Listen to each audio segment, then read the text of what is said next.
Olá, bem-vindo à nossa sétima aula da disciplina de Geoprocessamento do curso de Gestão Ambiental. Hoje nós vamos falar um pouco sobre modelo digital de terreno. O que é o MDT, o modelo digital de terreno? É um arquivo que representa a variabilidade de um atributo ou fenômeno geográfico que ocorre dentro de uma região geográfica de interesse. Ou seja, o que ele consegue mostrar para a gente, o MDT? Ele consegue mostrar relevo, edificação, vegetação, entre outros aspectos geográficos da área de estudo. Aqui, por exemplo, nós vemos uma imagem, foi feita com um drone, tá? Onde vocês podem observar as edificações, podem observar o arruamento, a altura das plantas, a declividade.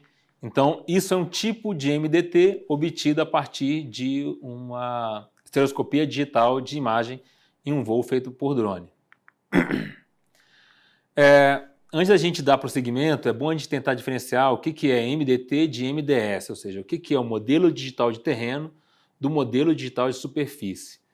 O modelo digital de terreno representa a superfície do terreno considerando as diferenças altimétricas apenas.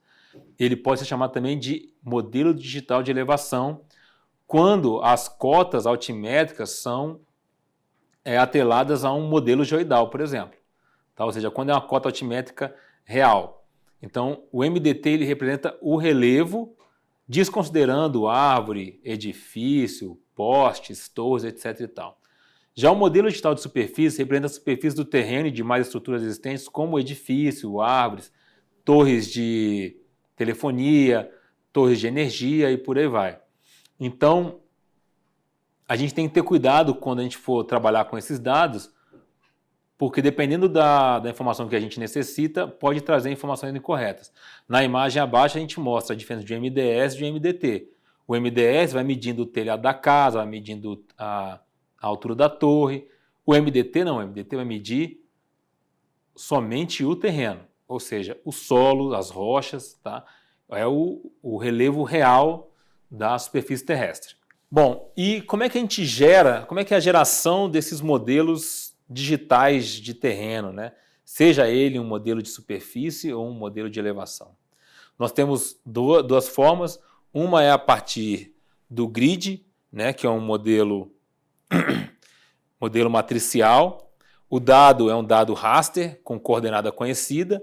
Você percebe que ele tem uma suavização, né, do terreno. Ele é uma imagem do terreno. Ou seja, aquela imagem que eu apresentei no começo era um modelo matricial, um grid. E você tem o TIM, que é um modelo vetorial, que é uma triangulação, é uma rede de triangulação. Ou seja, onde você tem os pontos de altimetria, eles são conectados por linhas, né, por vetores, formando triângulos. Né? Então aqui você tem um modelo vetorial. Ele é um pouco mais grosseiro, mas ele representa assim, aqui você coletou um ponto altimétrico, aqui você coletou outro, ele traça uma linha reta entre um ponto e outro. E como é que a gente pode obter um modelo digital de terreno, né, ou um modelo digital de elevação? Uma forma é através de curva de nível. Por exemplo, essas curvas de nível podem ter sido obtidas a partir de um levantamento topográfico em campo, onde foram coletados diversos pontos. Através da interpolação, foi gerada as curvas de nível. Aqui, por exemplo, é uma folha CICAD, similar àquela folha que eu apresentei para vocês nas aulas anteriores, aqui do Distrito Federal, que traz para mim as curvas de nível do DF. Através das cotas altimétricas de cada uma dessas curvas, eu consigo gerar para você um modelo digital de elevação. Então aqui, nas cores mais avermelhadas, você vai ter os pontos mais altos e você vai aprofundando, ou seja, vai descendo altimetricamente no terreno e você vai tendo as cores mais esverdeadas. O que é interessante nisso é que você consegue, a partir de um modelo digital de elevação, fazer um modelo de declividade. Aqui eu separei a declividade percentual a cada 10%, ou seja, de 0 a 10% é verde e vai até 40%, ou seja, acima de 40% de declividade são esses de cor avermelhada.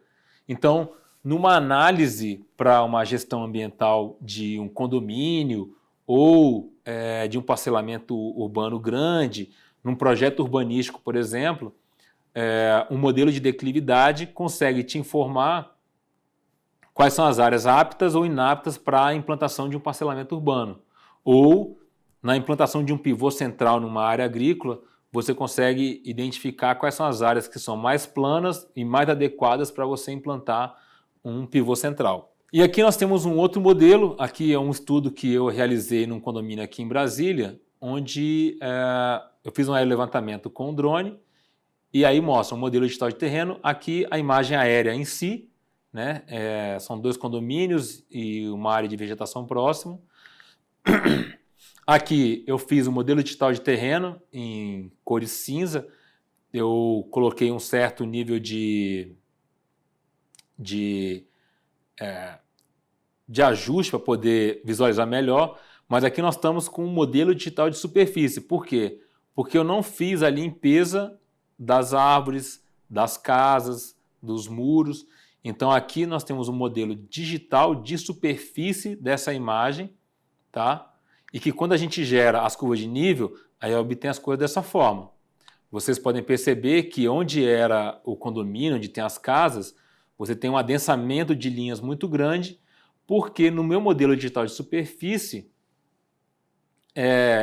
as curvas de nível foram traçadas nas casas, né? Então, você tem uma aplicabilidade, é claro, mas dependendo do uso que você vai fazer, você tem que limpar essas curvas de nível para uma análise mais adequada. Mas na área que o terreno era mais limpa, você pode utilizar esses dados tranquilamente.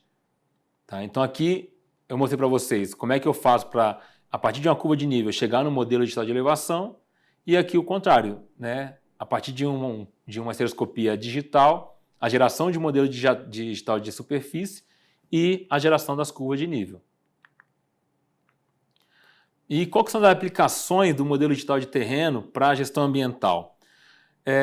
Análise de corte e aterro. Se você for trabalhar numa mineradora ou numa obra de engenharia, quando você tem um modelo digital de terreno e você tem um projeto que vai ser implantado ali de engenharia, você consegue calcular quanto de corte e aterro que vai ser aplicado naquela área quando você tem um modelo digital de aterro, modelo digital de elevação. Susceptibilidade à erosão. Se você está trabalhando numa área de parcelamento urbano ou, como eu coloquei, numa área de pivô central e você está querendo colocar numa área que tem um certo nível de declividade, é possível calcular qual é a susceptibilidade à erosão daquele terreno a partir da declividade do terreno. Cálculo da declividade, volume de terra, já tem muita gente utilizando o drone em área de mineração, onde tem as pilhas de minério, voa com o drone, gera um modelo digital de elevação, aplica uma cota zero na base daquela pilha e você consegue calcular qual que é o volume que tem de minério naquela pilha no momento. Com um nível de precisão muito bom, porque o drone ou um laser scanner ele vai gerar uma nuvem de pontos enorme, ou seja, o detalhamento da superfície ali vai ser muito grande para o cálculo de volume. Planejamento urbano. Aqui em Brasília, por exemplo, você não pode implantar parcelamentos urbanos em áreas com declividade acima de 30%. Então, você faz o modelo digital de terreno, identifica as áreas com declividade acima de 30% e já passa por um arquiteto urbanista falando, nessas áreas não pode ter equipamentos urbanos aqui. Tem que ser área de preservação ou tem que ser parque, mas não pode ser equipamento urbano. Altura de copa de extrato arbóreo. Então, se você tem, vamos supor, um sobrevoo com radar, onde você tem o cálculo da superfície do terreno e você voa com sensor óptico logo em seguida na mesma área, você consegue calcular qual é a altura da copa do extrato arbóreo. E a partir de modelos matemáticos, consegue extrair, por exemplo, qual é a cubagem de árvore naquela região. É muito interessante isso para a área de reflorestamento. Fluxo hídrico. Se você quer saber como é que é o escoamento da chuva na superfície do terreno, um modelo digital de elevação, um modelo digital de terreno, você consegue identificar isso. Alguns softwares, como o ArcGIS, têm já ferramentas próprias para isso, que ela indica o direcionamento do fluxo de água na superfície daquele modelo digital de terreno. Então, você consegue identificar, por exemplo, para onde é que a água está indo em maior volume ou maior quantidade. Consegue calcular, por exemplo, também através da declividade, onde é que você vai ter um fluxo mais rápido da água, né, uma vazão mais rápida. Então, você tem várias aplicações na gestão ambiental que são interessantes para o modelo digital de terreno. Bom, e era isso que eu queria mostrar para vocês nessa aula de hoje. As aplicações do modelo digital de terreno são as mais diversas, um dado muito interessante para ser trabalhado. Acredito que vocês vão ser demandados, né, na parte de geoprocessamento, na geração desse tipo de informação. Espero que vocês tenham gostado e lembre-se, qualquer dúvida, acesse a nossa plataforma de dúvidas no nosso site e até a nossa próxima aula.